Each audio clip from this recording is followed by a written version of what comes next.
So pursuant to the school board entering into a closed meeting after an affirmative recorded vote in open meeting, approved a motion that identifies the subject matter, states the purpose of the meeting as authorized in subsection A 2.2-3711 or other provision of law, and cites the applicable exemption from meeting requirements provided in subsection A 2.2-3711 or other provisions of law.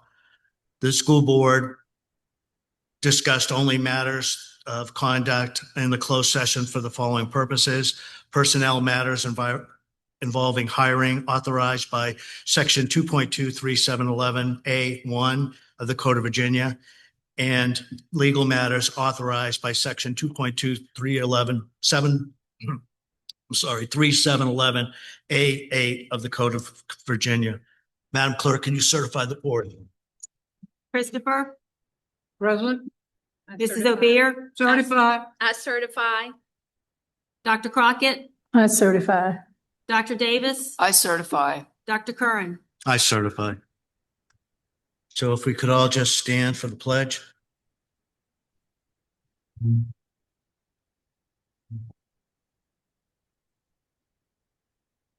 I pledge allegiance To the flag of the United States of America and to the republic for which it stands, one nation under God, indivisible, with liberty and justice for all. Just have a moment of silence, please.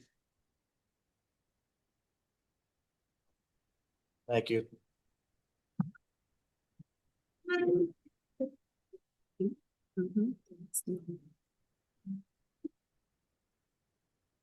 Do we have any motions from the closed session? I do. Dr. Chair, I move first that the board approve the contract modification for Patricia Wilson.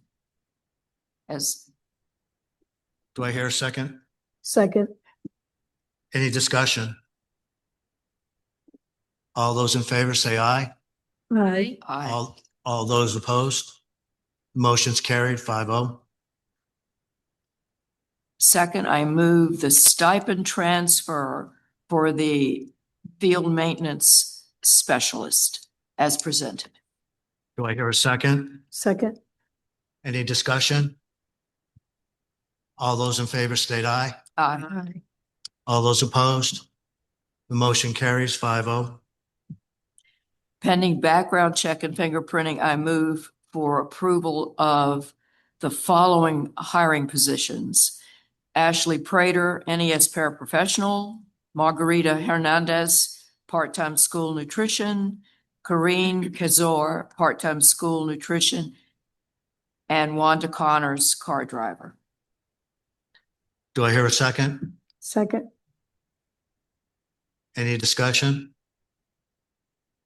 All those in favor say aye. All those opposed? Motion carries 5-0. Pending background check and fingerprinting, I move for the approval of substitutes Ainsley Booth, Wanda Johnson, and Garrett Heath as presented. Do I hear a second? Second? Second. Any discussion?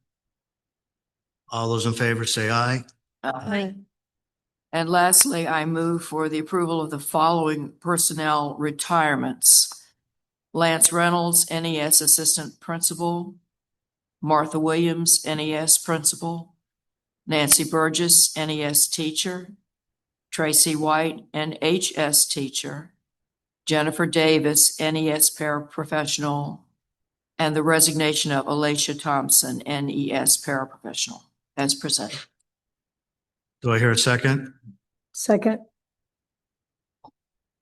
Discussion? I would like to just thank all of the years of service that those retirements added up. Well over 200 years, I think. So I just like to thank all of those people that worked for Northumberland for all these years. Your time does not go unrecognized. All those in favor say aye. Aye. All those opposed? Motion carries 5-0. That's all. Thank you. Can I get an approval for the agenda? Motion? So moved. Do I hear a second? Second. Any discussion, changes to the agenda? All those in favor say aye. Aye. All those opposed? Motion carries 5-0. I need a motion for the approval of minutes.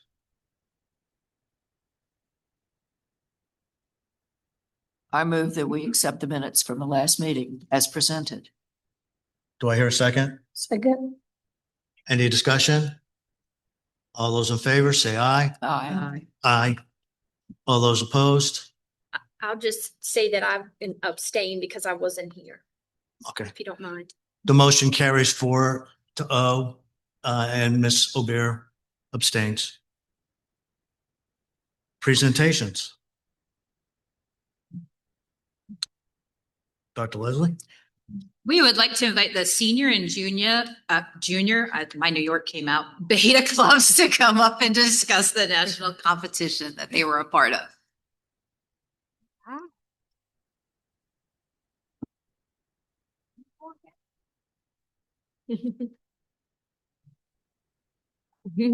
I see lots of students, so. Love it. Hey.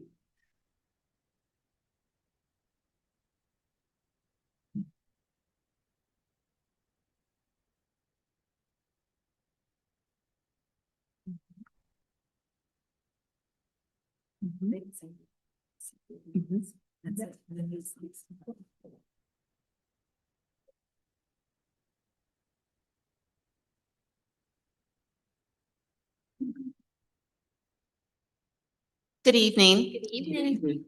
We are very happy to be here this evening, so thank you so much for having us.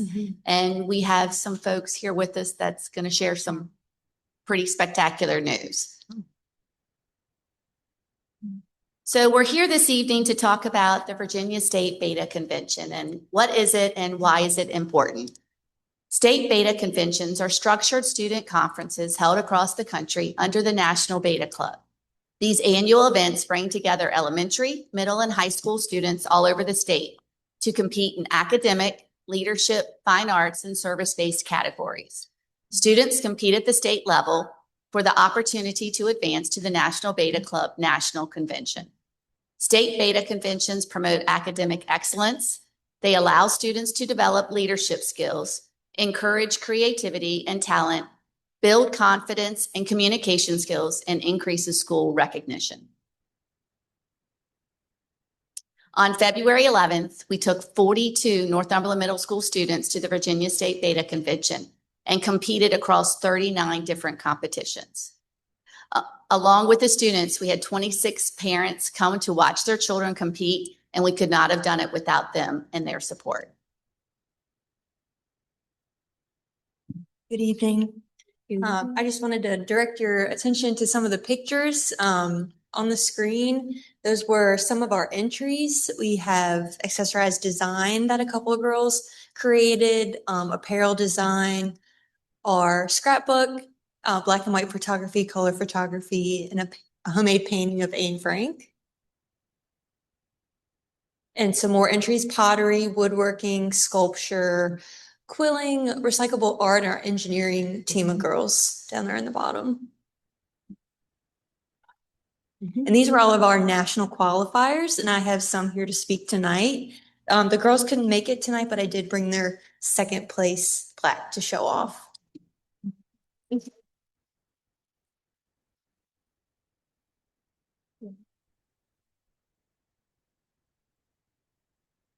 Hi, my name is Silas Johnson. I was part of the technology group. Some of my main parts of the technology group was the production, the main actor for most of the electrician scenes, and a background character for our teammate Lucas's homeowner scene. For me, the entire experience of staying after school, filming, brainstorming, and having a good time with my teammates was amazing. We put lots of hard work and dedication into being able to represent NMS at the state beta competition, and we hope to do the same at the national one. We had a lot of fun making the mini production with each other, despite all the obstacles and challenges we faced. One of the hardest obstacles we faced was having little to no time to work on it because of the snow. Some of the hardest challenges we faced was figuring out what scenes and what to do with them, the voiceovers, and having everyone on the same page with each other. The experience my team and I had at the state convention was a lot different than last year's experience. We had a lot more fun this year. We ended up doing the scavenger hunt again, and we placed first in it, same as last year. We enjoyed the food they had, and most of all, we enjoyed finally being able to go on stage and show our award to everyone. We do hope to change that second place award into first, but we need your help to do that. I'm sure you're aware of the expenses of the trip. I'm sure you're, sorry. I'm sure you're aware of the expenses of the trip we'll need, and most of my team can't pay for the travel, the food, and the sleeping expenses. We're hoping the school board can support our trip. My team and I are helping set up a fundraiser to try and make money, and these are all the reasons that we need your help and your approval for us to represent NMS at the National Beta competition. Thank you for allowing me to present my case and why our trip should be supported. And we hope our request, or my request, will be considered. Yeah. Hi, my name is Jace Freeman, and I am a part of the technology group as well. My job was filming, acting, and being a main character in a homeowner scene. I also supported my teammates. We all worked really hard on this short film and had a great time. We all put many hours into making this film. We as a team stayed after many of days and weeks to edit and work. For this video we all made as a team took a lot of hard work and dedication. We are hoping to show our hard work at the Nationals in Nashville, Tennessee in June. We are asking for your support to be able to go to Nationals this year. Thank you for your time. Hi, I'm Aiken Whitman. I'm part of the technology team. We put many hours and thought into these videos. I've been a part of this technology program team for 2 years, and being part of it has been awesome. We have been through struggles and success, and this year was a success. We have an opportunity to be more successful at Nationals. So I'd hope you people would help us get to Nationals and hope to carry our success all the way to Nashville. Thank you, guys. Hi, my name is Lucas McLaughlin, and this is my friend here is Mason Shelton, and we're going to show the plaque that we got. This is the plaque that our secretary sent.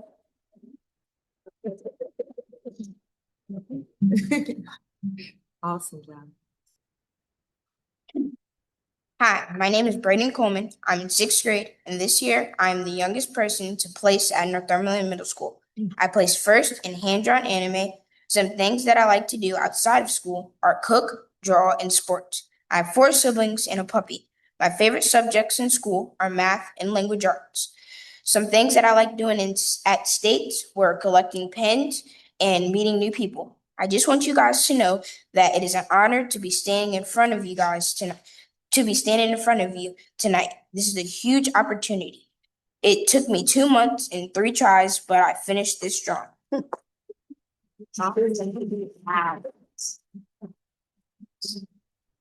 So with that being said, please support us on this trip to Nationals, and we will not let you down.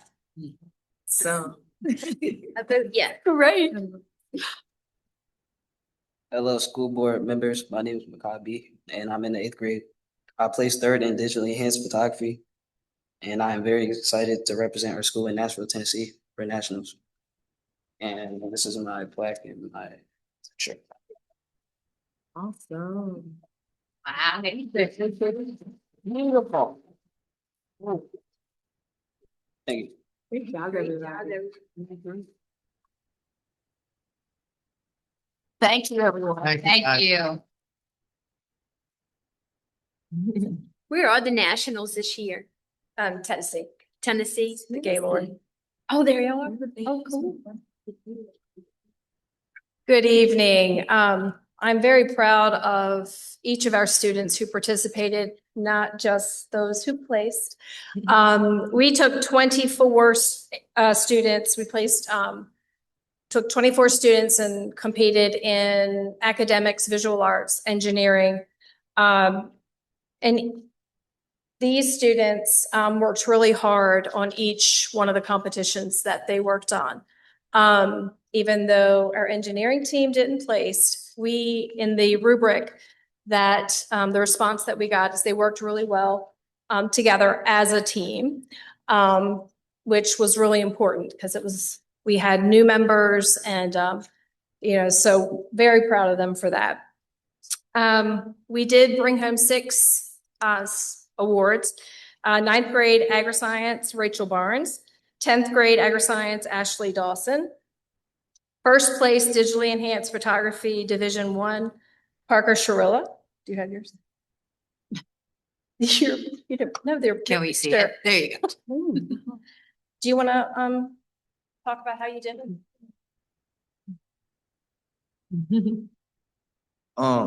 I saw a YouTube video about how to like put like a picture of something inside of something else. And it took 5 hours of editing and to get this. But I had to get the ring, I took like steel wool and I put it inside a whisk and I lit it on fire and then spun it in a circle to get the ring. And then I took a picture of my brother laughing at my mom for this, and this got me first place. Thank you. So awesome job. Third place, she couldn't be here because she's at the other meeting, the other meeting, Aylin Sanchez Cervantes. And third place, Quilling, Division 2, Megan Downey. Oh, it's beautiful.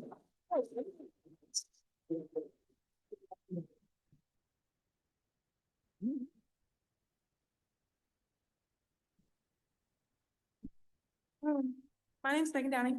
I'm a senior at Northumberland. And this is quilling. It's like little pieces of paper rolled up and made into this. I started it beginning of this year. Took me like 2 months to do it. I started quilling my sophomore year and I placed for that, went to nationals, didn't place at nationals, but I kept trying. Last year I went to states, didn't place, but I knew I still had more in me to do. So I did it again this year, and I didn't get to go to the state because I had a volleyball tournament, but I got updates from everyone there and found out I placed. So I'm going to nationals this year. One thing that's like very important for Beta is we all get to meet new people all the time, and everyone's outgoing. So with Beta, I'm going into college this coming year. And so Beta has really led me to meet new people, try new things. And without Beta, I don't think I'd be where I am today. And she had her signing today. Yes, she did. Double yay. She's had a very big day. And for the first time since I've been doing Beta, we had a participant compete in speech, Division 1. If it's okay with you, I would like for her to give her speech. It's short, but she did place second. This is Jalea Wiggins. Hi, my name's Jalea Wiggins. I placed second in Division 1 speech, and I'm going to share with you my speech on how mental health affects teens. In the U.S., approximately 49,500 lives are lost due to suicide every year. 14% of those lives belong to teens ages 10 through 18. That may seem like a small percentage, but that's estimated to be around 7,100 lives. Lives that mattered. Lives that should have been lived and not paused in time forever. We often say things like they were the happiest person ever or there were no signs, but that doesn't bring them back to life. That doesn't change the everlasting decision they made to take their own life. We rarely realize how much our words and actions can affect someone's mental health. One comment, one shove, or even just one laugh can be the breaking point for someone. It could be the loudest person you know, the kid who was always making jokes, smiling and asking how your day was, or the quietest person you know, the kid who never talked, stayed to themselves, and observed. That's why you should always share a smile and show compassion to everyone. No matter what other people think of them, be the person whose kind words change a person's day with letting them know they matter and giving them a shoulder to cry on and a helping hand to get them out of the dark place they may be in. Mental health takes a toll on teens today more than you can ever imagine. Things like bullying and social media can be one of the biggest reasons a teen decides to take their life. So I say this to all parents, guardians, and teachers. Check in on your teen. Take a step away from this wild world we live in and show them you love them. Let them know you're here for them. Give them resources like therapy or talking to a counselor. You will never truly know the things that are going on in their mind, so check on them no matter what. It isn't just a phase or they're overreacting, because as a teen myself, I see things I know adults will never see, and I hear things I know adults will never hear, because that is the society we live in today. And the best you can do is be here for them before it's too late. If you are a teen who is struggling, you aren't alone. You may have heard that sentence 1,000 times, but it's true. Don't let your thoughts consume you. You matter. Your feelings are valid and you deserve to live your life.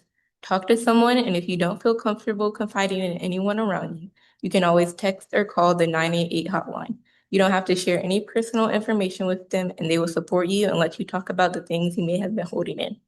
Lastly, I would like to leave you with this. Things do get better. Take it day by day, and I promise this feeling that's keeping you down will pass. It may not be as quickly as you would wish, but it will get better. Here's a quote to remember by the late Robin Williams. If you are that depressed, reach out to someone. And remember, suicide is a permanent solution to a temporary problem. Thank you.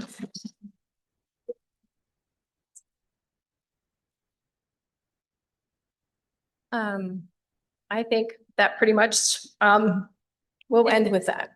So thank you very much. Thank you, guys. You all so much.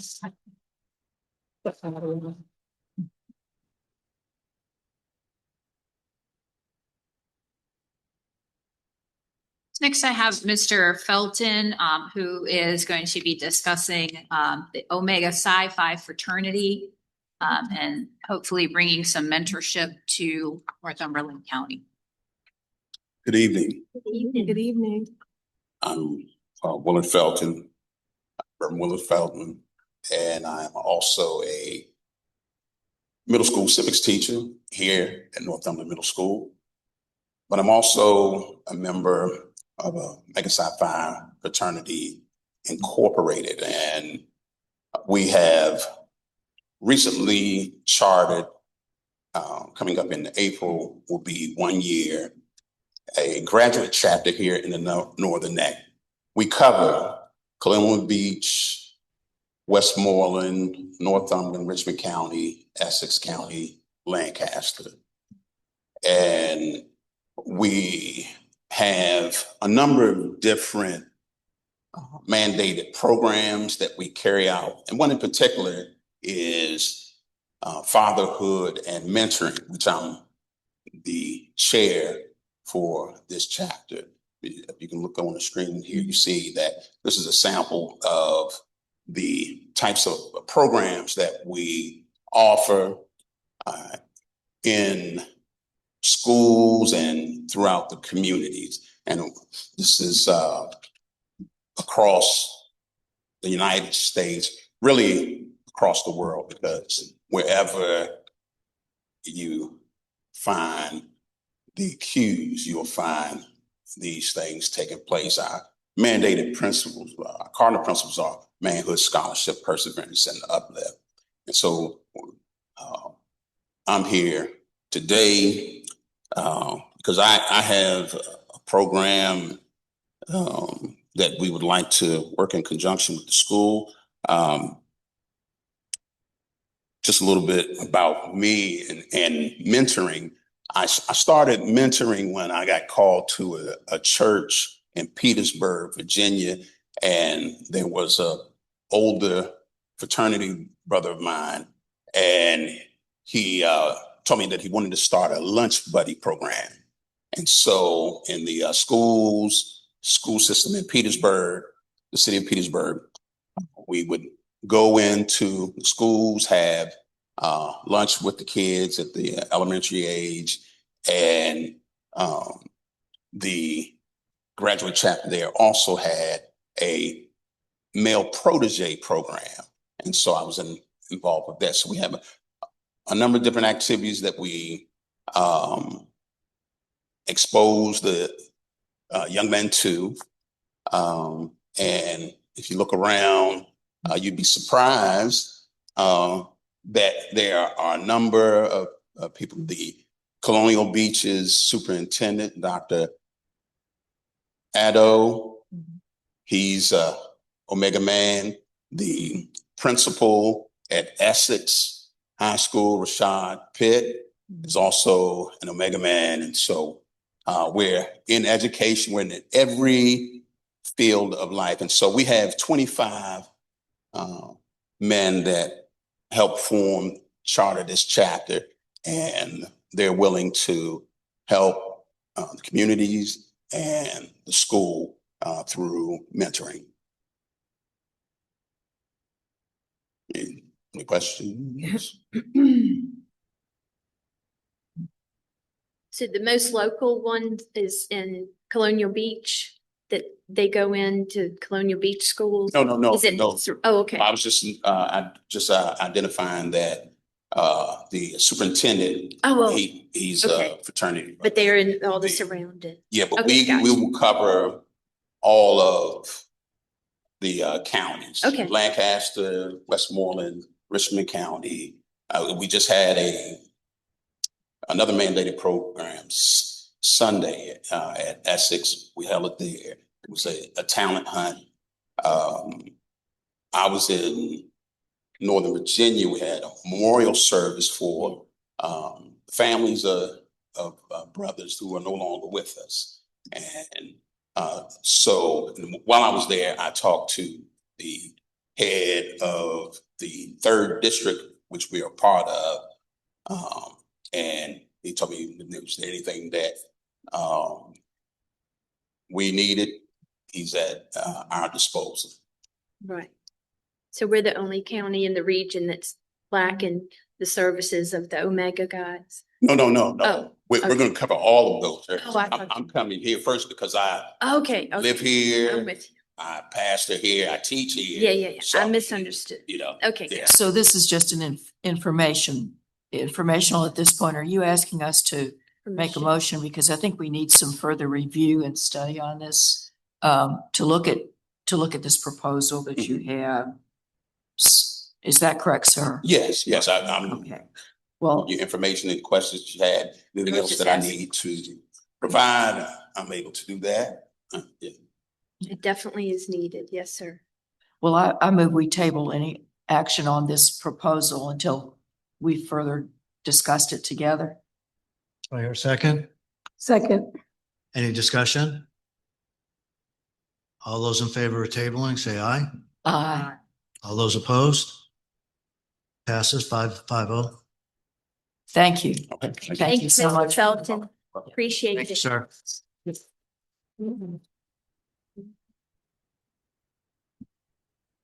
Okay, and now I'm very excited to invite up Javion to talk about Odin the Lonely Lion. This is really exciting, so get prepared. This is a big deal.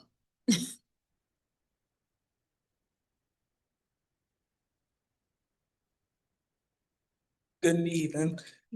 How are you? My name is Javion Henderson, the illustrator of Odin the Lonely Lion. This book came out January 31st. I've been drawing for around 3 years now.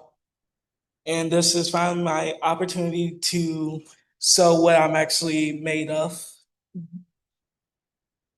Awesome.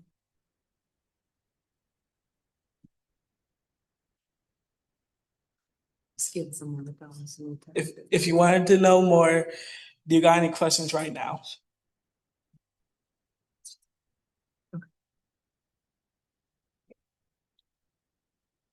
So we have some pictures coming up of Javion signing some copies of this book that he has illustrated. He's a local celebrity. Awesome. It looks like he's got some copies of this book. So fan. hopefully we'll be able to take a look at them at some point.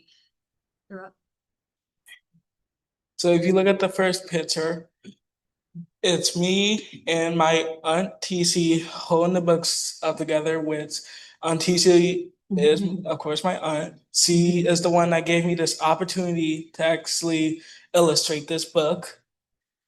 This photo was taken in the library down the hallway. I was actually excited for this one. The second photo was when I was signing a book for Miss Hardy for her grandchildren, I think. The third picture that you're looking at, the Salt and Light, is one I drew for a church that I went to. They asked me to draw it for something coming up April 18th. The fourth picture is when I was at one store. I had to sign a lot of books and stuff. And the last picture was when I was actually still in that church and stuff. I only signed 2 books there, but it was still a lot to me. Any questions? Listen, how did you come up with this title of this particular book? Well, it wasn't actually exactly me. Like I said, the author was Aunt TC. She's the one that actually wrote the book and came up with the name. She just let me go into my own inspiration and just let my imagination run wild. It's awesome. I just want to say congratulations. This is such a huge accomplishment. It's very, very exciting. And to have you here with us at Northumberland, such talent, it's just very exciting. So we're glad you're here. And you're a superstar. Yes. We're very proud of you. Thank you.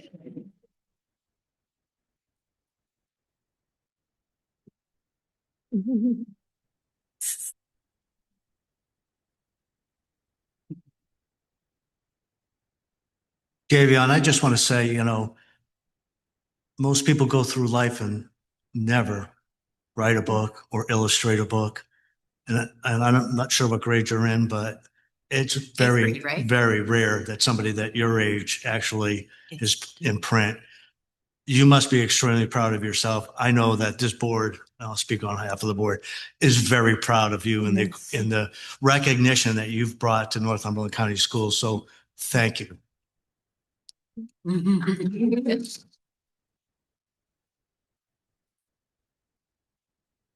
Okay, financial reports.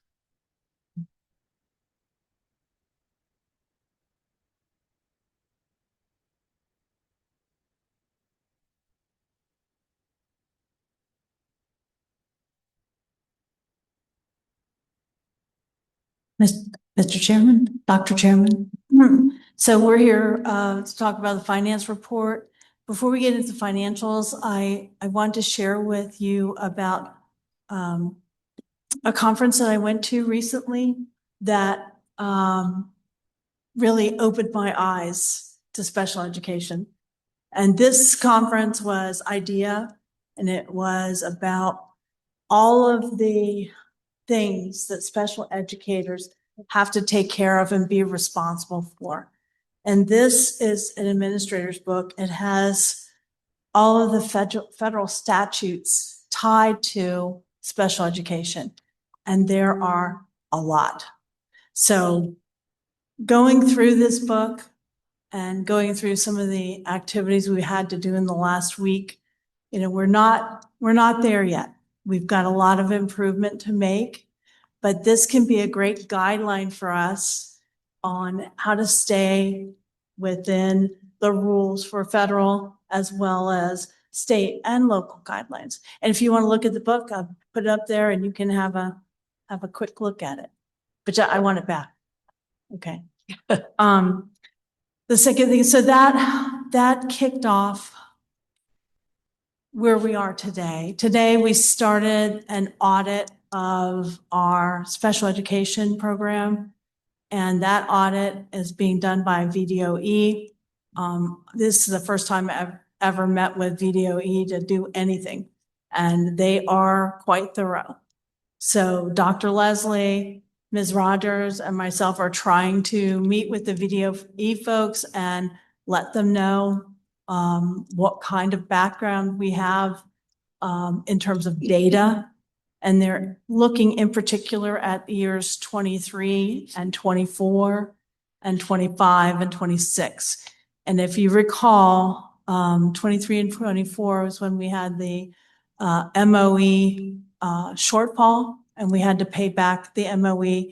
Well, it really set forth this audit because they feel that we need help in putting together procedures and policies to make sure that we're doing the right things for our special education students.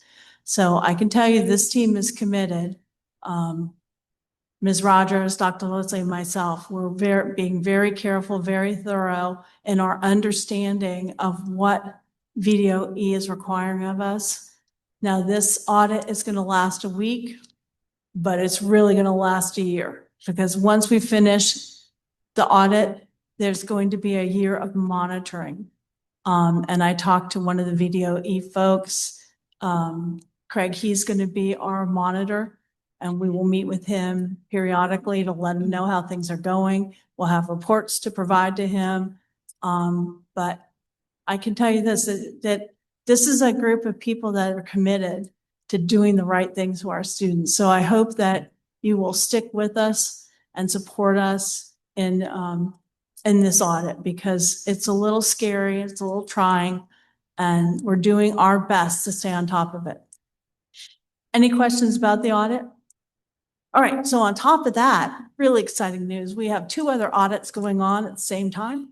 And these are the county audits. And they're really for a more on the financial end, the true audit that I'm used to, which is really looking at the money. So they have been on hold while we've been trying to get things caught up on the financial side, but we expect them to pick up again in the next week or 2, so that we can provide all the documents back to the auditors and have them check our financial records and make sure that we're staying up to date.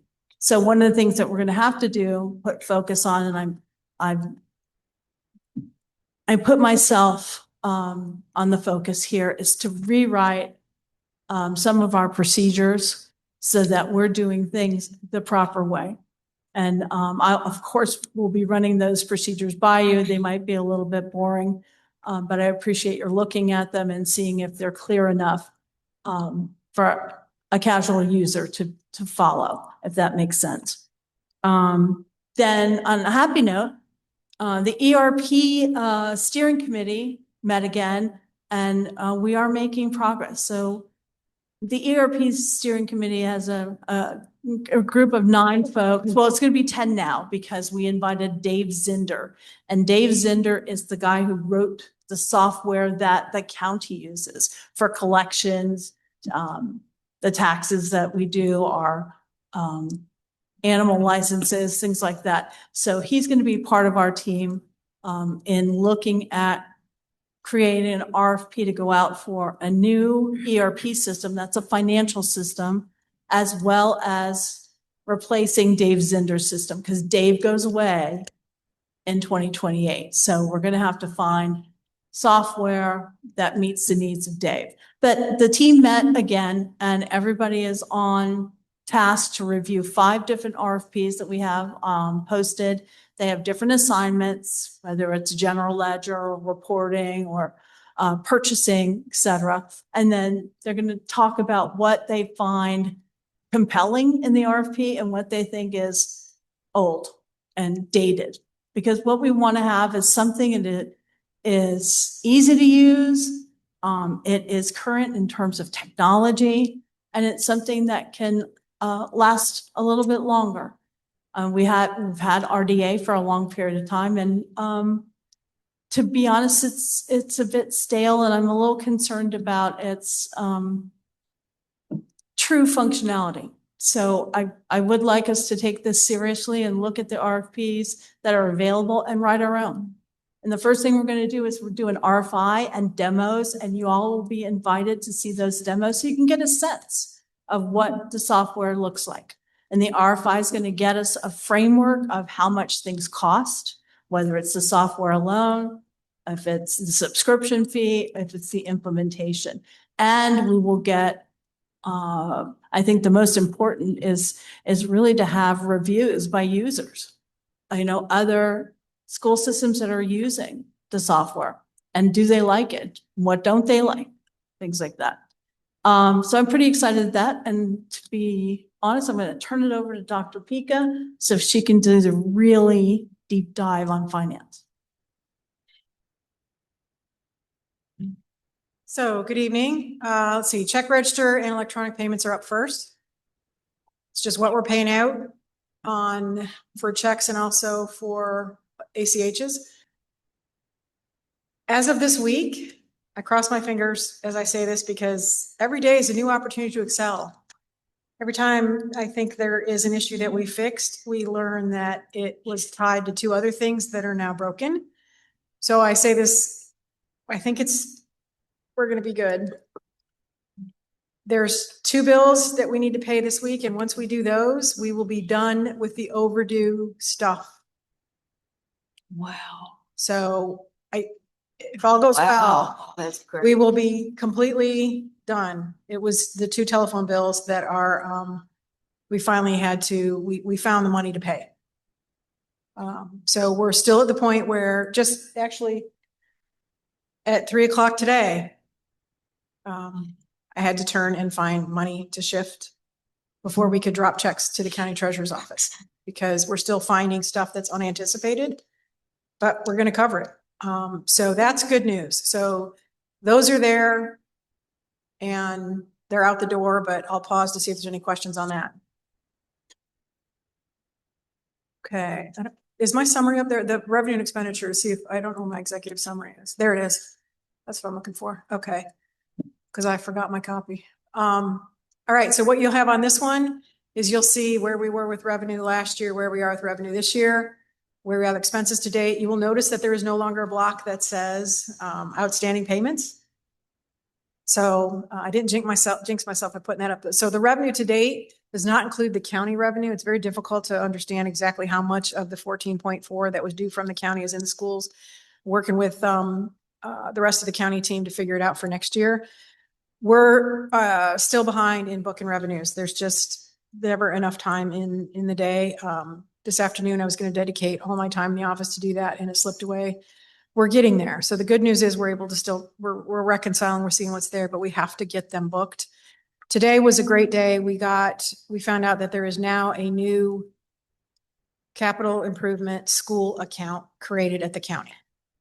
So we will now be able to reimbursements that are coming into the school that are due back to the citizens of this county because they're not needed by the school, their payments from prior years go back to the county. We are still committed to, there's $286,000 that's going to be sitting in that account earmarked for certain projects. The NMS playground is the first one, the well and the buses. When we get past that 286 in that capital improvement account, that's when we're going to start turning stuff over to the general fund again. So I consider that a huge success because a couple of weeks ago I was up here saying we didn't know how to do it and now it's done. We fixed it. The financial reporting, cleanup, oh gosh, the fourth quarter. You have in front of you a fourth quarter request for appropriations. I cannot tell you, or I will not tell you, excuse me, how many hours went into figuring out what the balance was that was due to the school. It included the starting balances weren't where they should be. It included money that was deposited into accounts that should have never been deposited. We have a whole Fund 3 that got money in it that I don't know how it got there. Shouldn't have been there. We're moving that money around. All kinds of permutations of math. The great news is we were able to use the county financial system. And I sat down with the rest of the county financial team and we bookmarked it. So we walked through each of the deposits. We walked through the revenue, the money that had already been given to the school, the advance appropriations.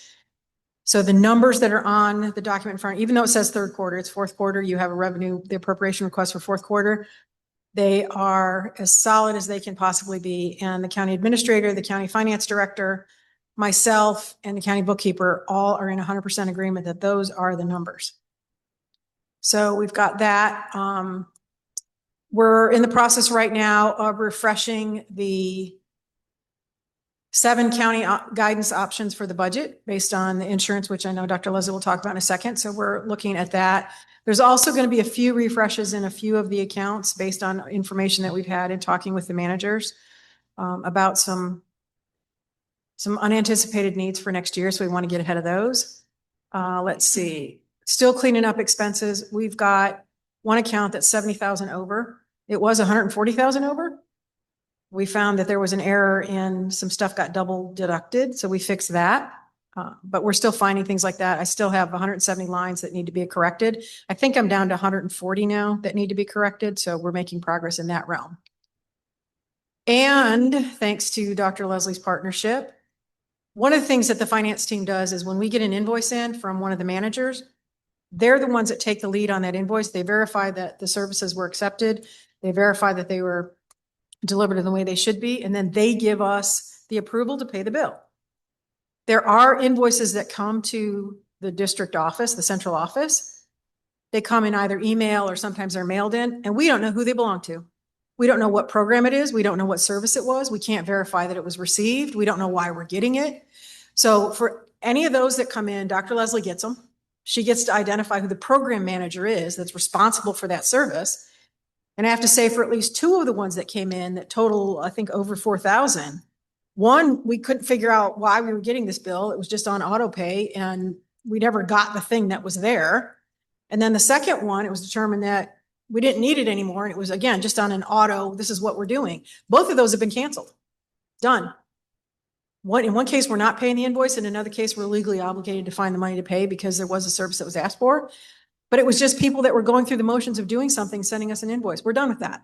So that's actually really good news too. So we had several cancellations in February. We anticipate as we start zero base in the budget next year, we'll get some more. Okay, so that's done with that. You got revenue expenses, some key observations. One of the things that we had to, as Dr. Kernan mentioned, we had to go through and book the revenue for 2025. Starting in the fiscal year that's going to start in July, we're going to be using, there's features in the current financial system that just aren't being used. And one of them is the revenue feature. Since 2023, the school hasn't been booking estimated revenue. So you need to book the estimated revenue so that when it comes in, you know what the difference is and what you should expect and what's remaining. That hasn't been happening. They've just been managing to the top line. And as long as you don't go over the top line, you're okay. We're going to start using that very, very religiously starting in July. We're going to book all the anticipated revenue so that we can chase it down if we don't find it. And if there's revenue that comes in that is unanticipated, that goes back to the county. So that's going to help with grants management. It's going to help with refunds. It's going to help with a lot of things. The anticipated revenues are not in 25. And frankly, at this point, I don't see that happening with everything else we've got going on. We've got to go into the fourth quarter with these books balanced, and they're not. So that's where we're focused right now, but we will start that with the new fiscal year. So I'll pause for that report to see if there's any particular questions on that set of info. Okay. All right, here they come. All right, so we need to shift. I'll do the appropriate and the appropriate first. Thank you. Yeah. So here's the appropriation request. And again, even though it says, and thank you to Mrs. Lipton, she got this up, 3 o'clock today? I sent the corrected one over, something like that. So it's available for public viewing. So page 3 identifies the actual numbers. So is Mercer here? He's in the back. Sorry, Mercer. This is the first time you're hearing it. You'll hear it more tomorrow. Go, if you could hit to the 3rd page where the numbers are. There you go. That 127,000 that's for technology, it's going to cause you trouble. I know it is because that's not what was anticipated for the 4th quarter, but that's what's left.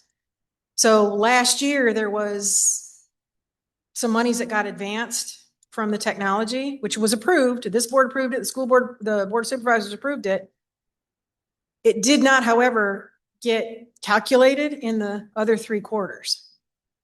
So the money was taken out, but then never really deducted. So unfortunately, that's a shortfall in that account. The other one that has somewhat of a shortfall is Kellen's account, the O&M. So we're going to be looking to see what we can do to try to shift some funding around. All this money that's sitting in Fund 3 that doesn't belong there needs to go somewhere. So what we're going to be doing, because the money should have never been deposited in Fund 3, it's going to be moved somewhere else. And what we're going to do with the Board of Supervisors, because legally you're not supposed to put money in the categories until it's approved. If somebody wants to fire me or hurt me, they can. I've got to get this money moved. We had a situation today where we didn't have enough money in one of the categories to pay bills. So I don't know why that money's in Fund 3. It was never supposed to be there. So it has to move out of Fund 3 into Fund 1.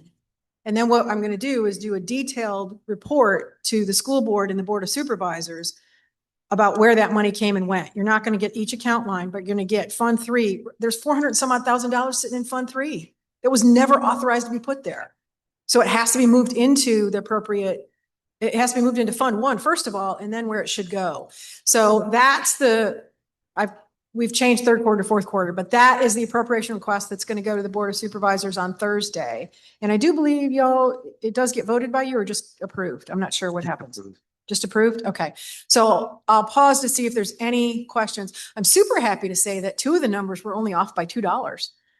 So that's, I know, 2 out of 5, but we're, at least it was, it was pretty, 2 of them were pretty close. Any questions on the appropriation for the final quarter? Okay, transfer. We're going to need to move some money.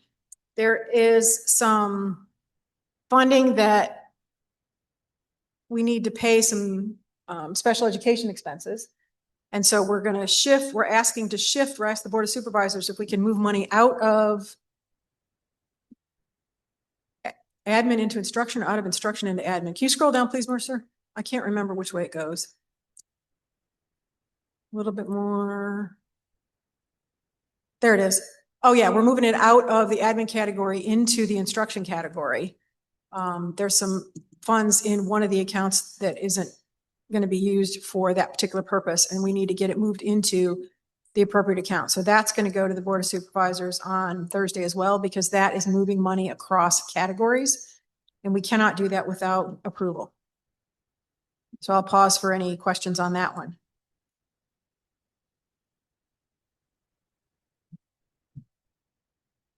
Are you asking for approval tonight for us to shift those? So the Board of Supervisors legally has to give the approval. I would like your concurrence that it's okay to pay this bill, basically. So we got a lot of things that we got to approve and or have motions on here. So I'm just going to kind of knock through it if it's okay with everybody. The first thing we have to do is have a motion to accept the check register and electronic payments for January and February. Correct. We're correcting that we didn't vote on it last month. So I need a motion for that. So moved. Do I hear a second? Second. Any discussion? All those in favor say aye. Aye. All those opposed? Motion carries 5-0. Okay, the second is I need a motion to help me out here, Dr. Peak, if a motion to approve fund transfers and appropriation request as presented. So moved. Do I hear a second? Second. Any discussion? All those in favor say aye. Aye. All those opposed? The motion for the approval passes 5-0. Question. And Do we need to approve the revenue and expenditure report? 6.2? No. Okay. I wouldn't if I were you. I didn't, because it's revenue that's missing the county. Yeah, right? we know it's. I wouldn't put your stamp of Okay. approval on it. The numbers are what the numbers are. We had forgotten to approve one part of that. We approved your supplemental appropriation for last month, but we did forget the check register. So that's why we went back and did that tonight. And so next year, one of the things, and I think really the check register and the ACH are supposed to be approved before payments are made. But at the place where we are with paying bills, it's absolutely impossible because you meet once a month. Right. So what I'd like the board to figure out is if you want to see each check and each ACH payment before it goes out the door, that means we're only going to be paying bills once a month. So in your planning for the coming fiscal year, there's no policy that I've seen on board docs that requires check, register, and ACH approval before payments are made. I'm asking if that's something that you want. We have to change our way of doing business, and the local businesses may have an issue with that because that means we'd only be able to pay once a month. So just for awareness, the county does it that way. The rest of the county team does it that way. On the school side, I think that's a significant risk for our vendors. But again, here in full disclosure, otherwise you don't need to vote on the check register and ACH anymore. They would be presented as information. So that's an ask for the next fiscal year, because if you're going to do it, we got to change the processes. So if we want to keep the process the way it is, we'll continue it the way it is now. And then in June, make a motion to continue the process. That would be helpful. Okay. Yep. All right. So in June. Okay. And we can provide any level of detail y'all want, but you get to see every check and every ACH payment. Okay. The last one I think is not, oh wait, we're in the donation for next, right? So now it's back to Dr. Leslie. I'll just sit right here in case there's questions. Okay, thank you, Dr. Pika. So I have two items from the last, following up from the last meeting. There was a motion that was made to go back to the budget, take a look at it, see if there was some funds that could be taken off of that budget. And also, in the interim between our last meeting and this meeting, we received the final rates on the health insurance. And we also received some county guidance on how they had done the parse out for their employees for the insurance increase. And so what I've done, can you go to the second slide, please? What I've done here is first, I will be requesting that the board take a look at the proposed health insurance rate for the FY27. The county did go with the same provider, which is local choice. There is some variation in how payments will be, or excuse me, can't think of the word I need right now. Contributions will vary for employees and employer, and I'd like to go through those with the board so that they are aware. That would be the first one, and to see if this is the plan that we would choose to go with. And then second, I do have a proposal for the removal of 5 positions from the school division. They are all vacant positions. They are positions that do not require to be refilled for next year. So they would not be positions that would affect our current workforce. However, it would free up a substantial amount of money in the budget for FY27. And if you watched the last meeting, the budget with the proposed 2.5% increase, which was approved by the board, had an overage of about $460,000. And this will essentially cancel that if that's what the board decides that they would like to do. I do want to be clear that that does not mean that there will be a pay increase. All of that will happen in the final budgeting. We simply went back to see what money could be freed up. Questions so far? Okay, slide 3, please.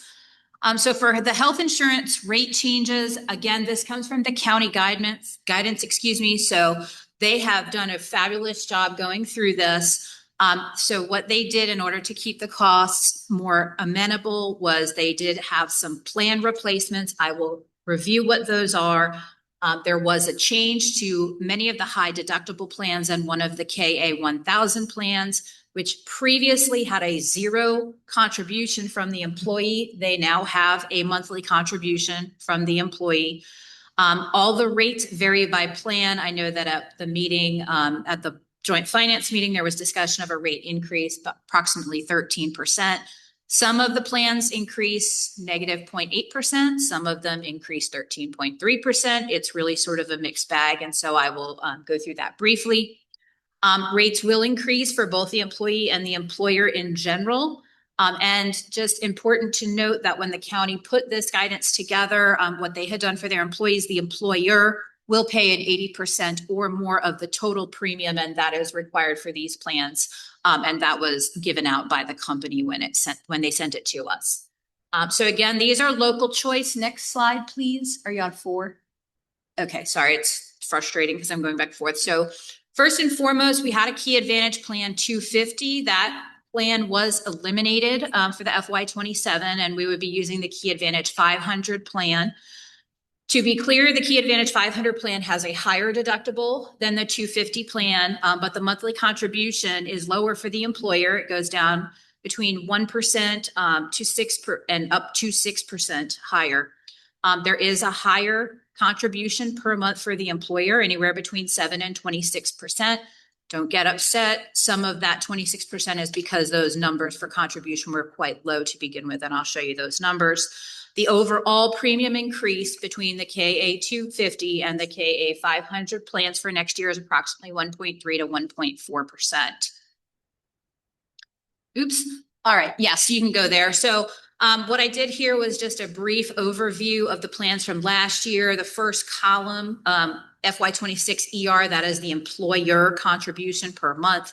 Next door, FY26 EE, that was the employee contribution per month. Keep in mind, although it says 250 on the left-hand side, what I'm really representing for FY27 is the 500 plan. So you can see FY27, the employer contribution reduces some. However, there is an increase for FY27 for that employee cost. And again, these are taken from the very hard work done by the county, but I wanted to make sure that I put everything out so that it could be seen. If you're wondering, and I did put it on the bottom, these are all the plans we offer in that first tier. CD is comprehensive dental, PD, preventative dental, and then you can see clearly my other shorthand to fit this all on one slide. Next slide is the Key Advantage 1000 plan and the high deductible plan. So here are the employee monthly contributions. Those who had a zero contribution in some of these plans last year, they will have a monthly contribution anywhere between $26 and $105. And again, it varies by plan, whether or not you have family on the plan, et cetera. And I have those laid out in the following slide. The employee contribution is between a 1% and 40%. Again, we're going from a zero payment to a higher. And if you wanted to say 0 to 105 would technically be 105%, but we don't need to go there.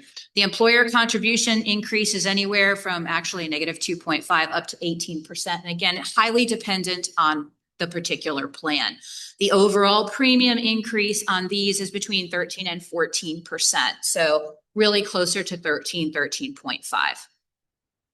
So here's the breakdown of the Key Advantage 1000 and high deductible plans. The arrows that I've put on the right-hand side are indicating those particular plans that previously had a zero contribution for the employee and now do have a contribution.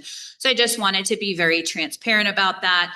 And then you can see the variation. Again, I've done the same thing, the 26 what the employer paid, what the employee paid, and that same information for FY27. HDHP is the high deductible plan. Questions so far? I know this is a lot of information. Okay, so where does it all go? So at the end of the day, what I did was I pulled all of the insurance plans for everybody in the county and adjusted how much more it would cost the employer to cover at that same level. Again, keeping in mind that that KA 250 has become the KA 500 plan. The overall impact on the budget is approximately 5%. Probably closer to about 4.5. Dr. Peak and I had a discussion on that today. Just to be clear, that is with the removal of positions, if approved by the board, that we do not need to replace next year. I totally lost my train of thought, but that's okay. And open positions that we do need to replace next year have been included in this calculation. So the reason we have a 5% is clearly there's variable increase across the board, some slightly less than zero, some much more. And it really comes down to how many individuals we have on each of those plans within our division, but I pulled actual numbers and not estimates. So the same information I just said, it includes the unfilled, but not needed.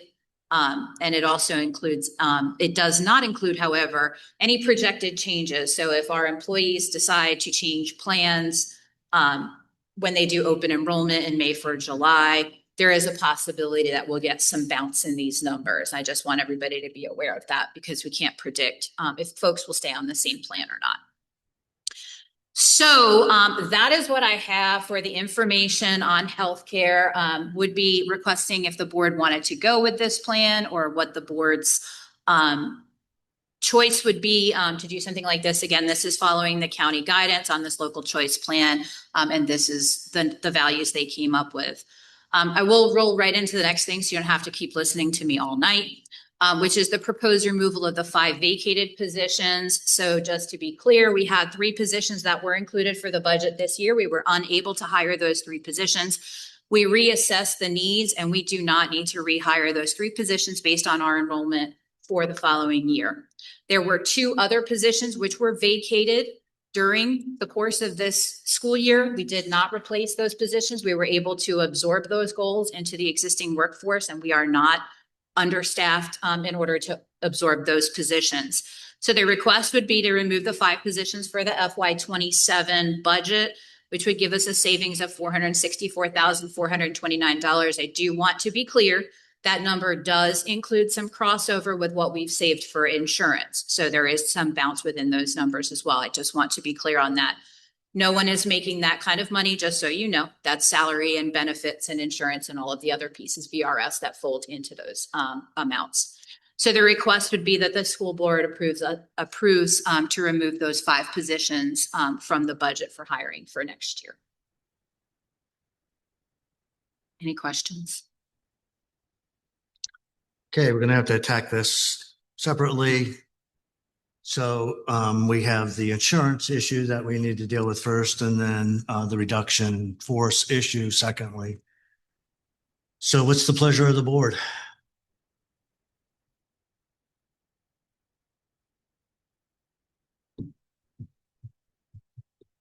I do have a question though.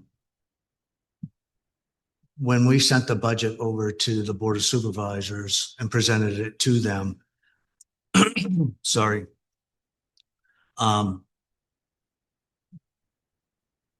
was the insurance included in the budget at that time?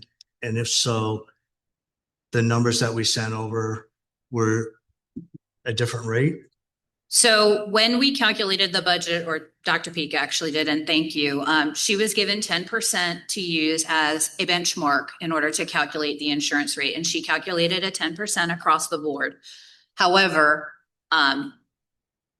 what we have actually found is that overestimated the amount that will actually be required. So there will actually be a savings from what we had originally presented to the Board of Supervisors, since the actual average is a 5% increase overall and not a 10%, but 10% was what we had been given as something to use. Sorry, go ahead, Dr. Pico. So 10% was what we used based on what we anticipated from looking at surrounding counties and also market research on overall increases in the economy. So that 10% now will be adjusted down to 4.5. So the number, originally there was a $226,000 add in the budget for health insurance. That number is going to drop now. And it's about right, by about half, so about a little over 90. So we're going to, once the board approves that, this board approves that, then those figures need to be rerun, because we owe the 7 county budget estimates are due final Thursday. And then the school board approved budget that is not within county guidance also needs to be adjusted. And I want to make clear that that 464,000 that's coming out for the 2.5 and 10% is coming out of the other 7 options too. So it's not just coming out of the school board approved version, it's coming out of the entire budget because it's no longer needed. So I'm in the process. Tomorrow morning, I'll turn to and change that 10% to 4.5.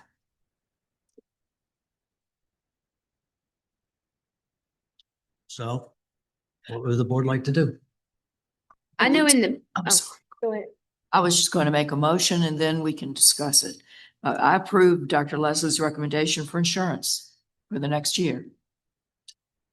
Okay, so this is going to be, we're going to make sure we do this motion correctly. And correct me if I'm wrong, if anybody knows any better.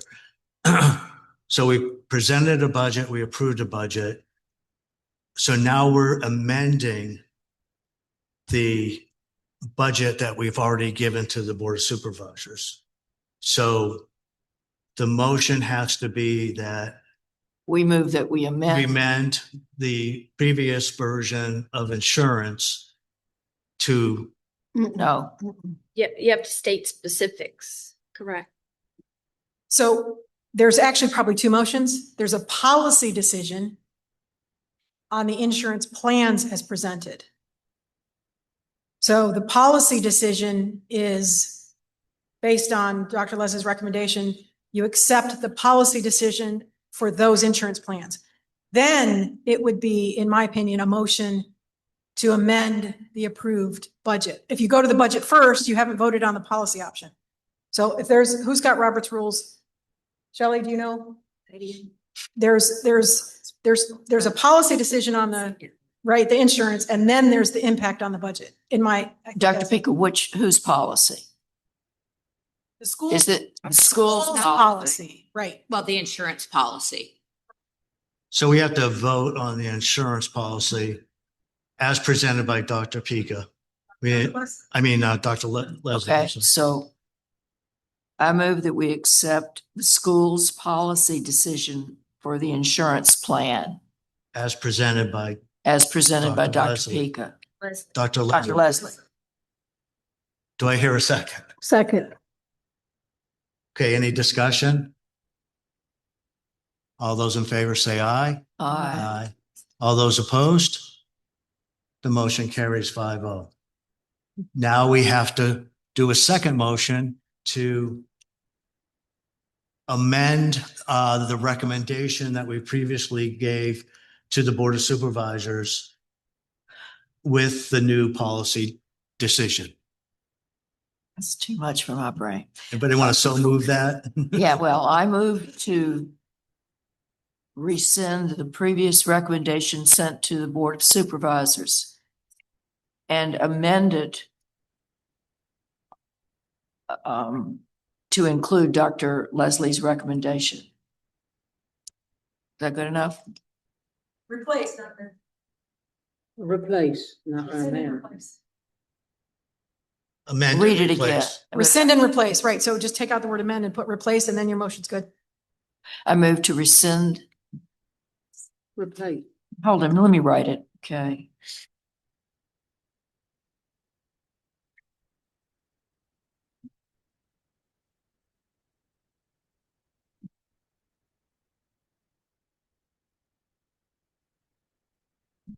And this was with the budget, right?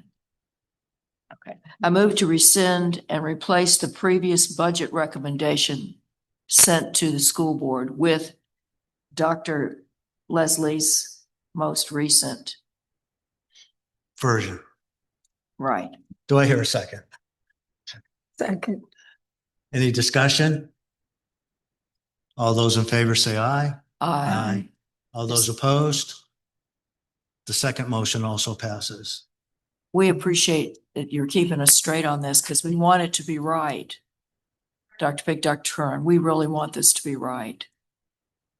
So I need a motion to approve at the request of the superintendent to have a reduction in force by 5 positions for a budget reduction of $464,429. So moved. Do I hear a second? Second. All those in favor, discussion, I'm sorry. Yeah, I'd like to discuss that. So could we have a list of those positions? Yeah, I can give them to you off the top of my head. Yeah, that's what I'd So like. 3 positions were at the elementary school. They were classroom teachers that were not needed for the cohort size that we had. We had 1 English position at the middle school and 1 social studies position at the high school. Do we have the grade levels? I'm sorry? Grade levels? I do not remember the grade levels off the top of my head. I apologize. I can get them for you since I just have I a think we had problem with it because in the past, if we remove positions, they never get put back on and then we have to go to the Board of Supervisors. They don't approve those new positions. You have to be really careful on taking away positions. Sure. Because we never get them back. So I did pull the cohort sizes for all of the grade levels and for all of the classes. And of course, I cross-referenced all of those with the SOQs. There is some new SOQ data coming out in July as well that will adjust those seat numbers, but we are still very far below what the SOQ requires for those. I just want to be cautious about And I understand. I do. Like I said, we have been able to absorb these positions based on the cohorts in these areas. Now, that doesn't mean grade level wise, we won't eventually have to move some folks around if we get a large cohort. I know at the middle school, we have 1 particular cohort of students that's quite large. The other 2 are quite small. And the cohorts tend to be very consistent, but we do occasionally get spikes in those cohorts. And we are having an enrollment decline. Am I not correct? We have a steady decline. It's not drastic by any stretch of the imagination.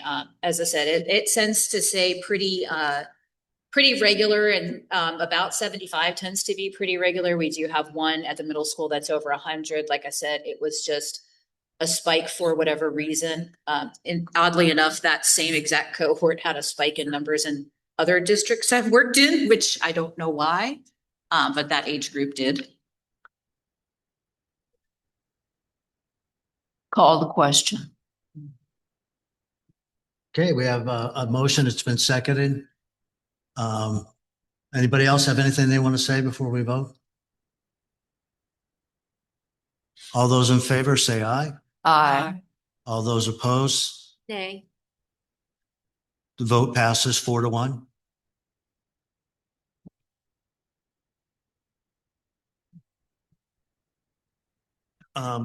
Donation. Can we back up Yes. for 1 second? We kind of jumped the gun here. We didn't do the donations. No.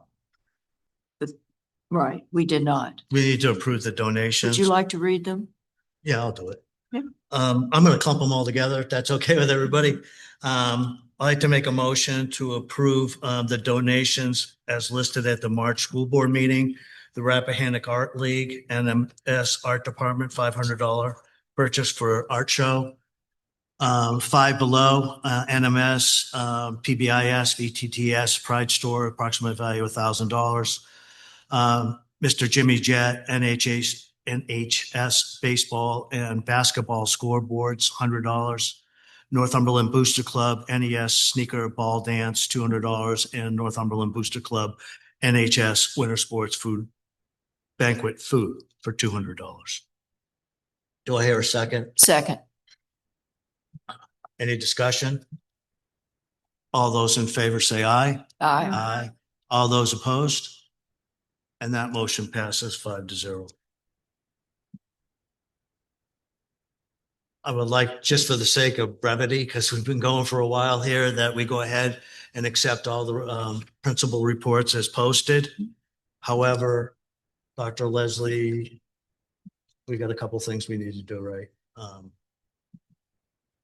The well. Yeah. Yeah, so actually, Mr. Hardcastle is on the action items. So believe it or not, what I just presented was not my SOOPS report, but please feel free to read it online. I'm sure you don't want to hear me read it anyway.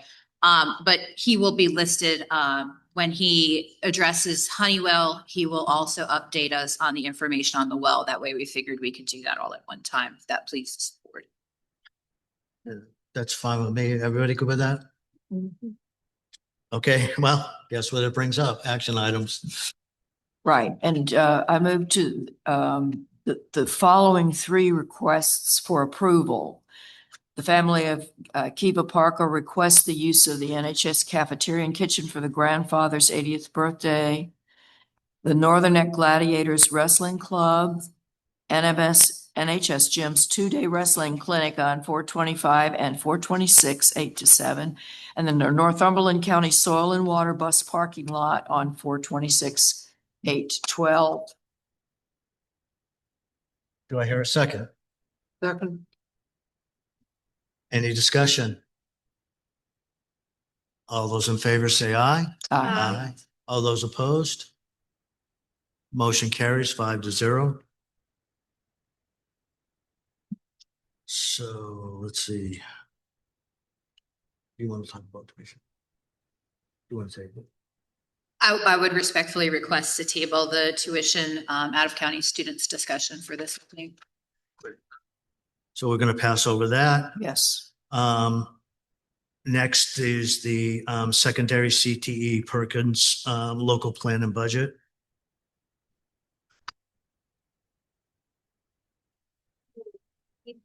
Here back in the fall, and I presented the 25-26 CTE, what's called the local plan and budget. I went through everything with you guys. At that time, there were no questions, but I failed to seek approval to submit the application to the state. So I am here this evening to seek approval.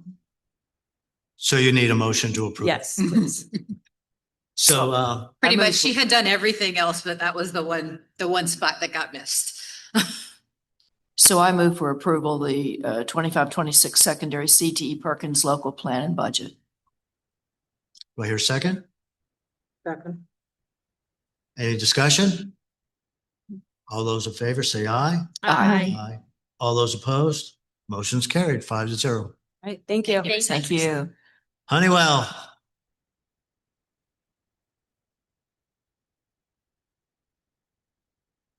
I'm gonna do both, right?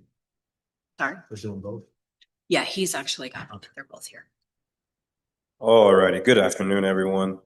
The biggest thing about Honeywell is just making sure that we have, gone over the most important parts of the contract. Has the board had a chance to do that? Would they like to ask me any questions to start off when it comes to this conversation here?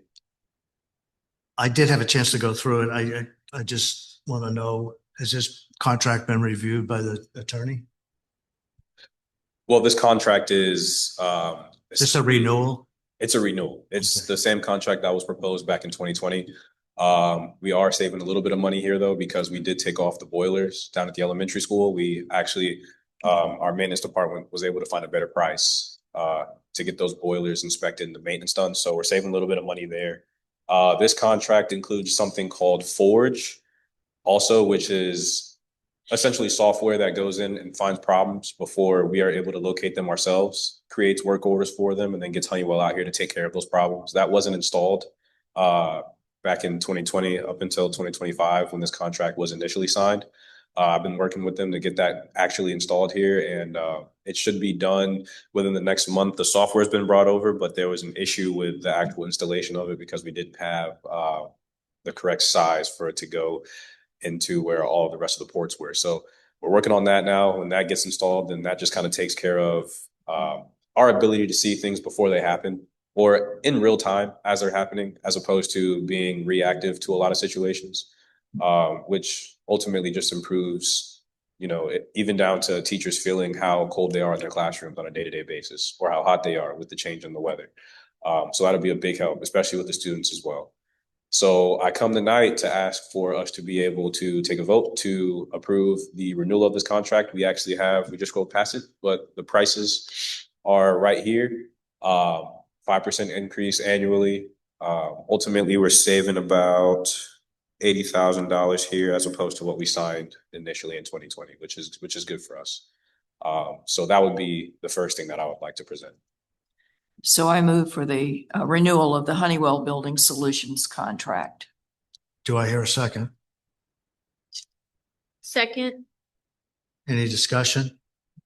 I would like to say, you're doing a great job. Thank you. You found $80,000 that we didn't have, and just by going through the contract and actually determining what we need. So I really appreciate your efforts in this area. So any other discussion? All those in favor say aye. Aye. Aye. All those opposed? Motion carries 5-0. And now the second thing, as it pertains to the well interconnection project, I actually got the chance to speak with our lawyers after I drafted up the RFP for this entire project, which I've kind of broken down into three parts. We have to have, as you see on the screen here, the utility line location first, and then we have to have our actual interconnection construction done, and then we have to have the abandonment of the elementary school well. So this portion here, I was informed by our lawyer that we could actually take out of the RFP as it doesn't necessarily pertain to the instruction. And it also makes the RFP a little bit stronger if we were to get these numbers here taken care of before we put the RFP out. So to go in a little bit more detail, these numbers specifically are going to tell us exactly how much line, to an approximate amount, how much line we would need to actually have installed into the ground. If we are missing line, which is what this does, they use GPR, ground penetrating radar, to be able to go in and essentially just look at how the pipes that are in the ground handle electric waves that are sent into them, electromagnetic waves, pulses, if you will.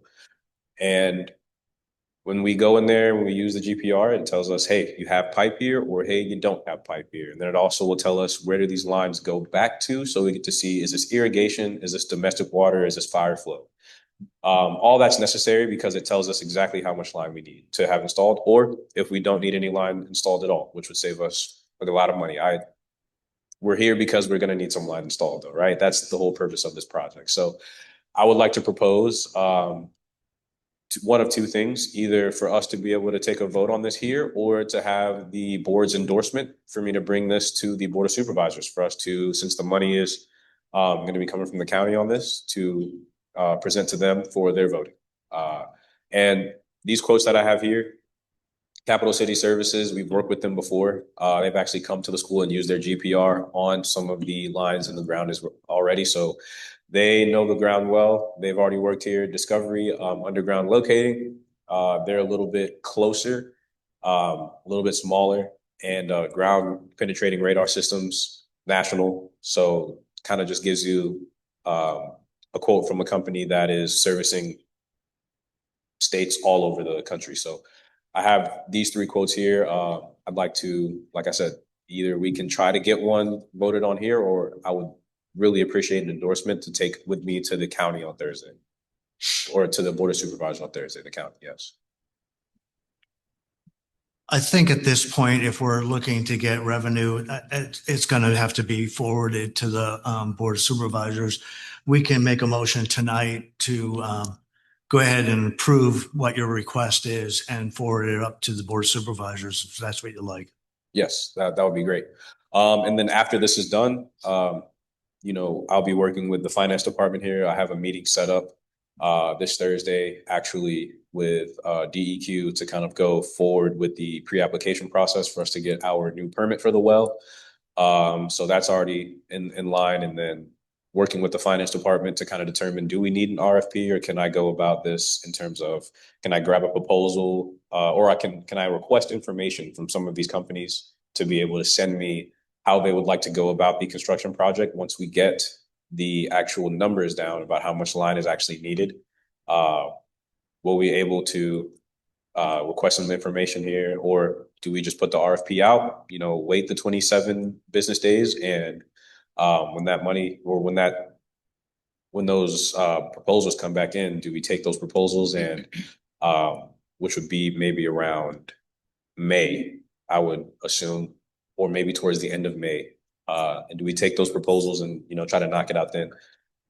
I think that's probably something that I will find in my research that I do here over the next month. My goal is by next board meeting to have at least either a yes on we're going to use a proposal for this, or a no, we're not going to use a proposal, but I have all of this information about how long this is going to take, how much it's going to cost, and when it will be done.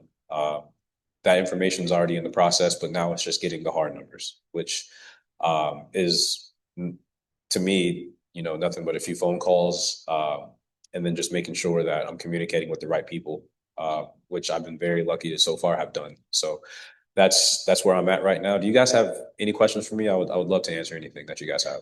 No, but you were just looking for the board to endorse your recommendation. Is that Exactly correct? that, yes. Shall we? I got a couple of questions. So I want to make sure that the RFP gets out. Okay. I don't want to wait 30 days if we have an RFP. I haven't seen it. I don't even know if there's one out there, or if you've done. You said you talked to the attorney, so I'm sure that we're working on it. I guess my question is this board going to have to sign off on that RFP, and do we have to have a motion to do so? How can we do that tonight and give him the autonomy to do it and get the RFP out without having it finalized?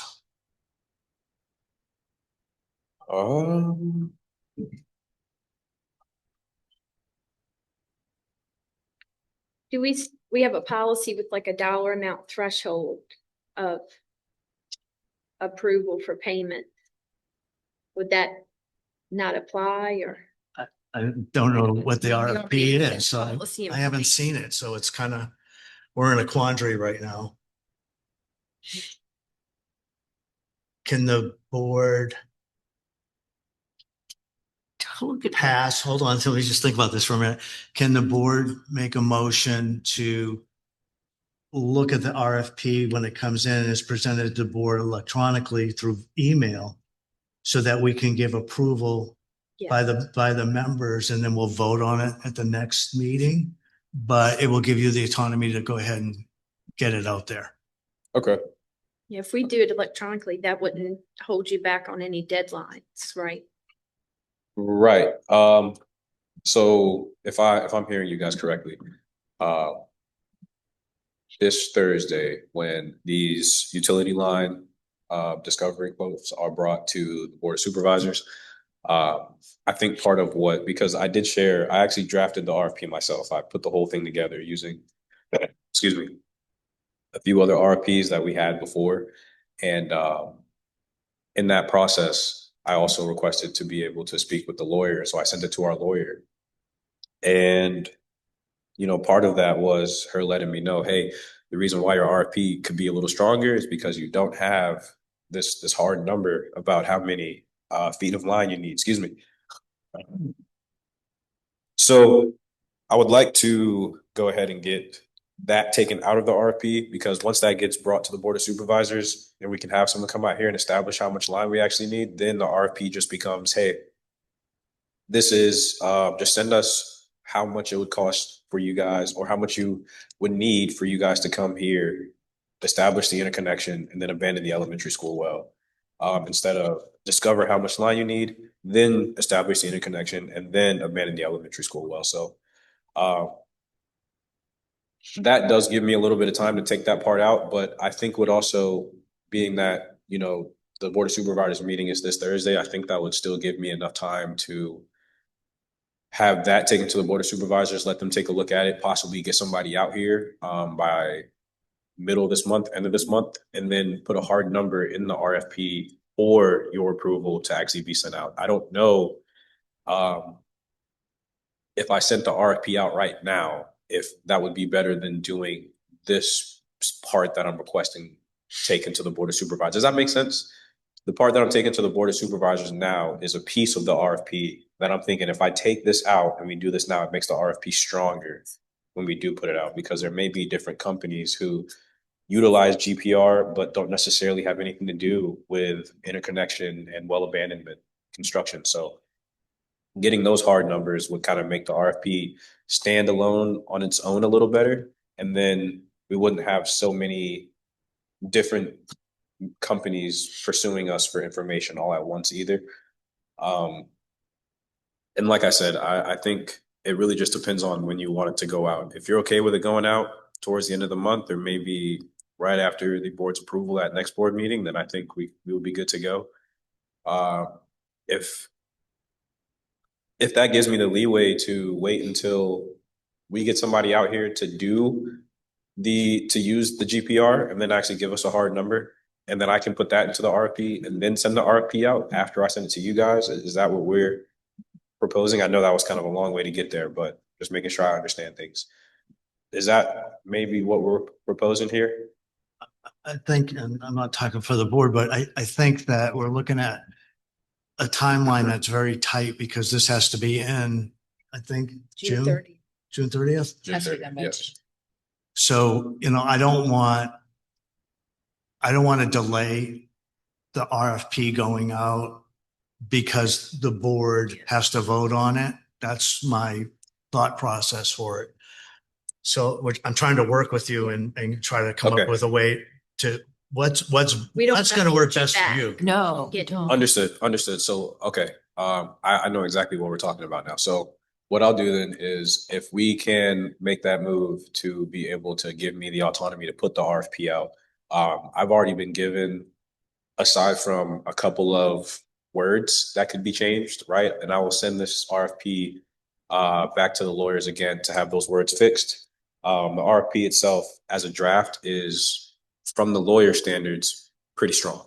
And this is coming from her mouth, not mine. So the only changes that I would make would be the changes that they recommend, in addition to taking out the part about the utility line location, which is what these quotes are for. So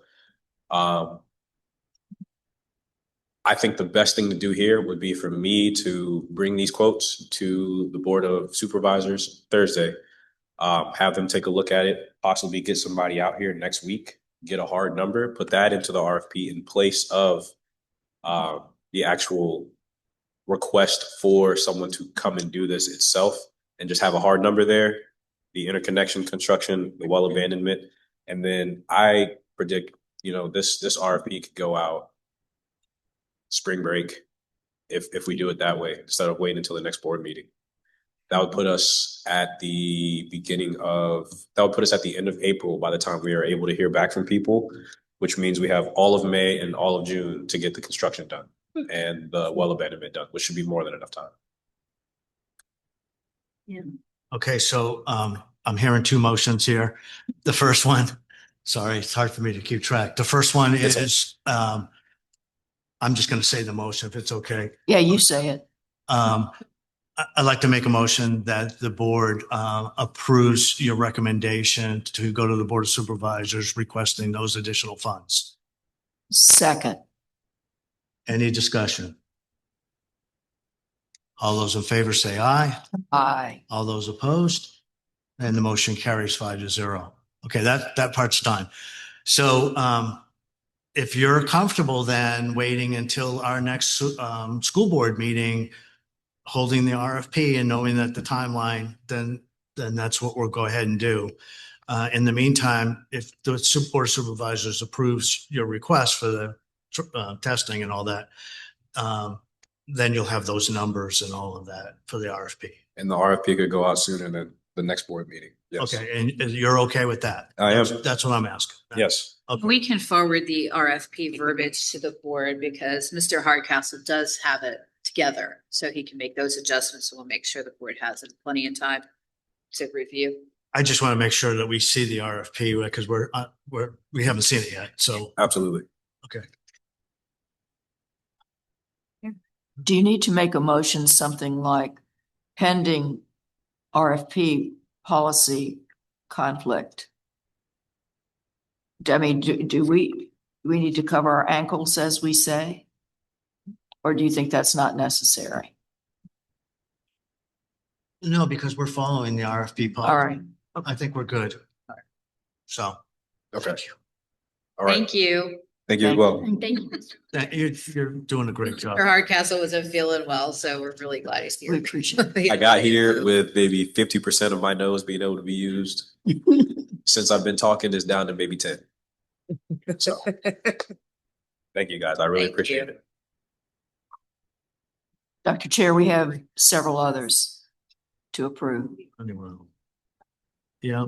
The Comprehensive Literacy State Deployment Development Grant. Yeah, I move for the approval of the Comprehensive Literacy State Development Grant appropriation of funds.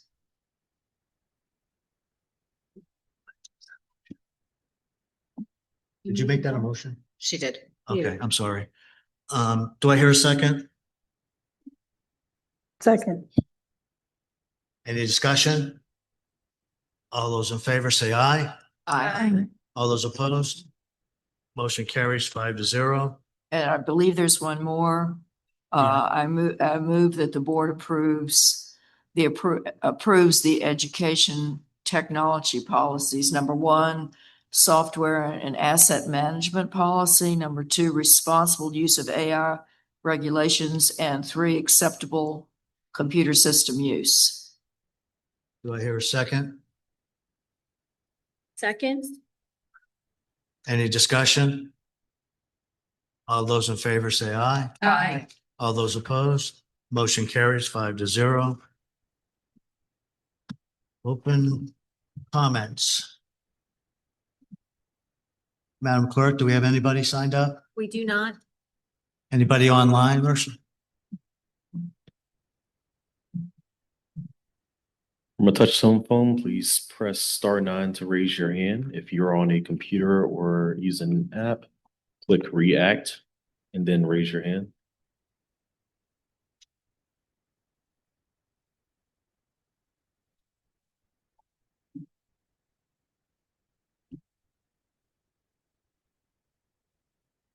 No one online.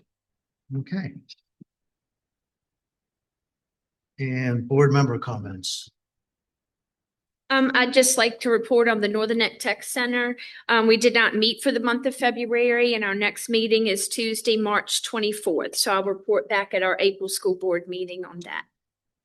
And the Chesapeake Bay Governor's School had an event over the weekend. Our students showed really well. I'm going to see if I can get Dr. Wesley. Pictures. Yeah. Okay, good. So That's all I have. That's a stressful project for those kids. So I know a lot of, Science. yeah, Yeah. that's way bigger than science. I'm gonna tell you. I had a couple do it, but They yeah, are they very did good. in-depth.